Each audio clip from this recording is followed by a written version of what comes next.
Assalamualaikum warahmatullahi wabarakatuh. Sebelumnya saya berterima kasih kepada Ibu Nunun selaku dosen manajemen perkantoran.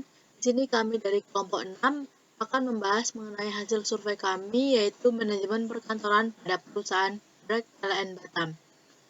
Izinkan saya perkenalkan diri terlebih dahulu. Nama saya Widya Malianti selaku ketua kelompok dengan NIM 12.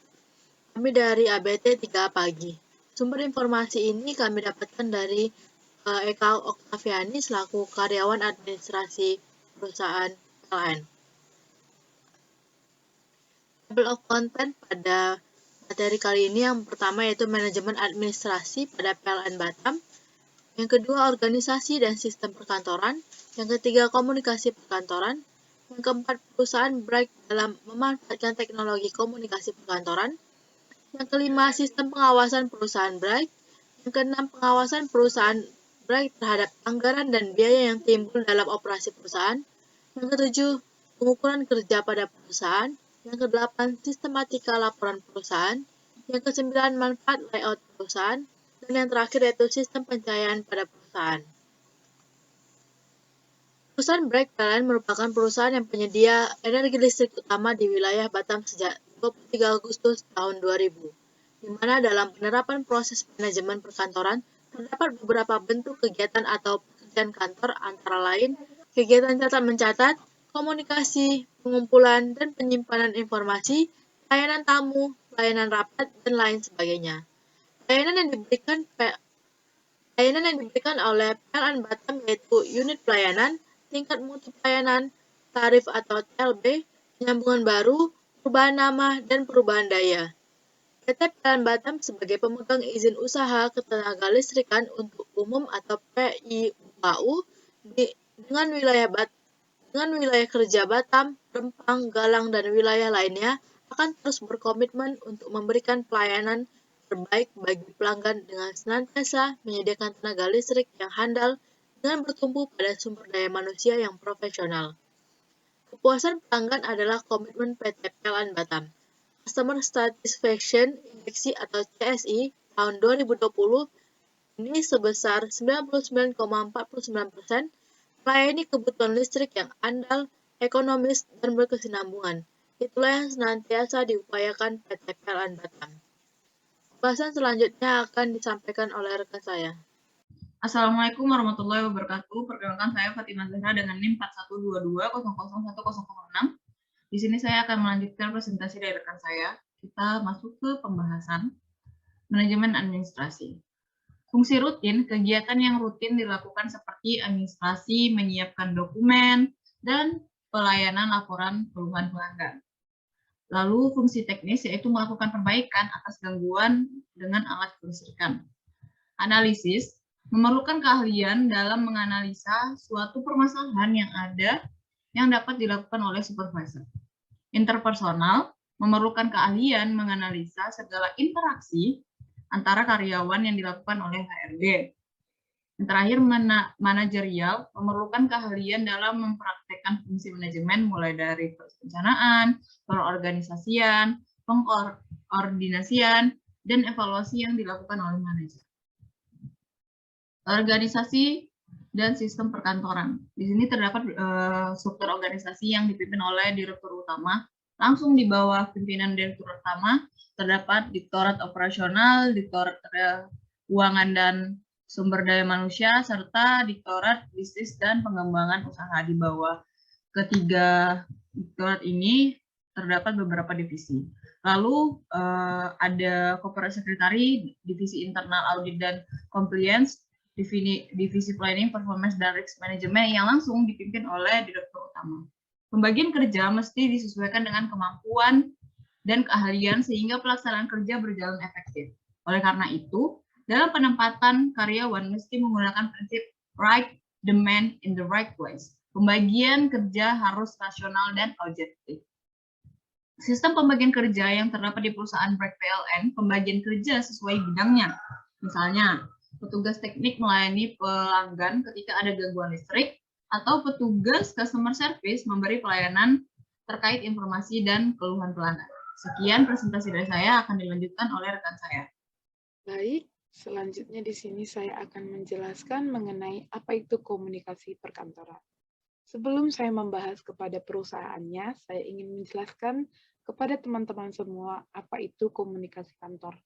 Komunikasi kantor adalah proses penyampaian informasi, instruksi, atau perintah mengenai pekerjaan atau tugas. Penyampaian itu bisa dari seorang karyawan lain dari satu unit kepada unit lain. Dalam sebuah kantor, baik secara langsung tanpa menggunakan media atau secara tidak langsung dengan menggunakan media untuk mencapai tujuan organisasi secara efektif. Baik, saya akan menjelaskan bentuk komunikasi apa saja yang diterapkan oleh perusahaan PLN atau PT Perusahaan Bright. Yang pertama adalah komunikasi internal secara formal. Bentuk komunikasi ini digunakan seorang karyawan kepada atasannya. Kemudian yang kedua adalah komunikasi internal secara informal. Komunikasi ini biasa dilakukan oleh sesama karyawan. Kemudian yang ketiga adalah komunikasi eksternal secara formal.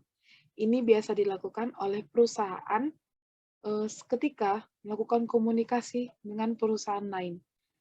Sebagai contoh, ketika PT PLN sedang membangun hubungan kerjasama dengan perusahaan lain. Nah, biasanya digunakan komunikasi ini. Kemudian yang terakhir adalah komunikasi eksternal secara informal. Biasanya ini digunakan oleh perusahaan Bright ketika sedang melayani customer atau pelanggan, agar pelanggan lebih nyaman ketika berbicara dengan karyawan yang ada di PT Bright. Kemudian selanjutnya, perusahaan Bright dalam memanfaatkan teknologi komunikasi perkantoran. Sistem teknologi komunikasi yang diterapkan oleh perusahaan Bright ialah dengan menerapkan sistem topologi jaringan komunikasi. Apa sih itu sistem topologi komunikasi jaringan? Nah, ini bisa dibilang adalah bentuk atau struktur virtual jaringan. Jadi, sistem teknologi jaringan komunikasi ini dapat dimanfaatkan oleh perusahaan Bright sendiri untuk mengadakan pelayanan virtual untuk melayani pelanggan. Karena tidak bisa kita pungkiri lagi bahwa ketika kita sudah memasuki era new normal, kita banyak berubah. Kita banyak melakukan kegiatan kita di rumah dan lebih cepat seperti itu untuk mengurangi antrian dan pelayanan yang lambat. Nah, hal inilah yang digunakan oleh perusahaan Bright untuk melayani pelanggan secara online agar dapat memberikan kemudahan kepada pelanggan. Nah, bentuk apa saja sih yang diberikan oleh PT Bright? Nah, yaitu dapat digunakan menggunakan teknologi yang digunakan seperti WhatsApp, Zoom, dan aplikasi-aplikasi virtual lainnya.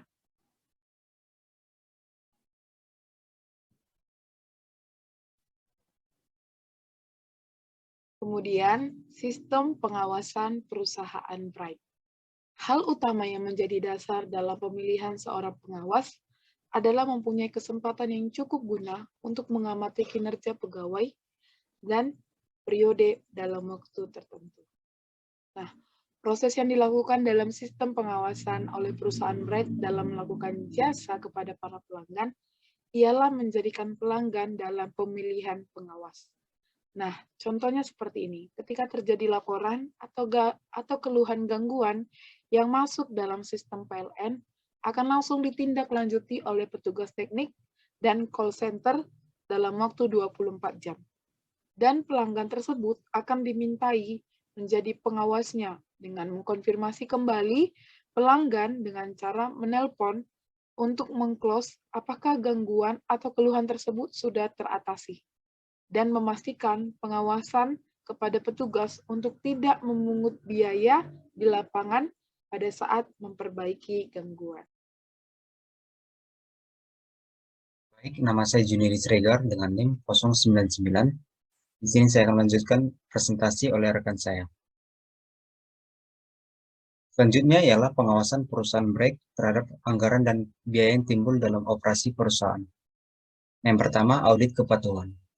Audit kepatuhan adalah tinjauan dari setiap catatan keuangan perusahaan Bright untuk dapat menentukan apakah perusahaan Bright telah melaksanakan prosedur, kebijakan, atau peraturan telah dibuat oleh otoritas yang lebih tinggi. Kedua, audit keuangan.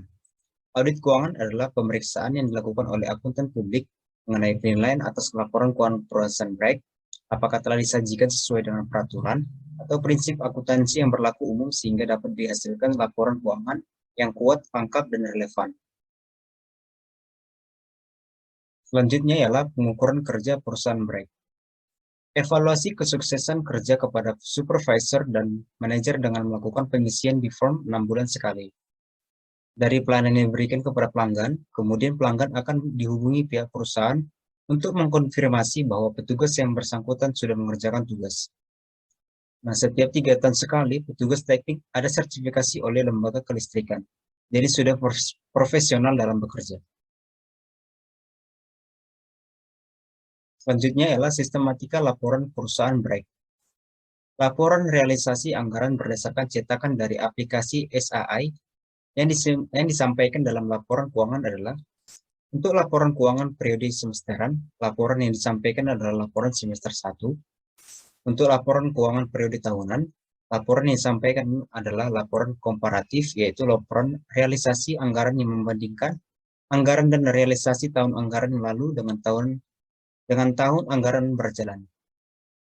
Nah, selanjutnya akan dijelaskan oleh rekan saya, Raffi Novita Rai. Baik, selanjutnya di sini saya akan menjelaskan manfaat layout perusahaan Bright.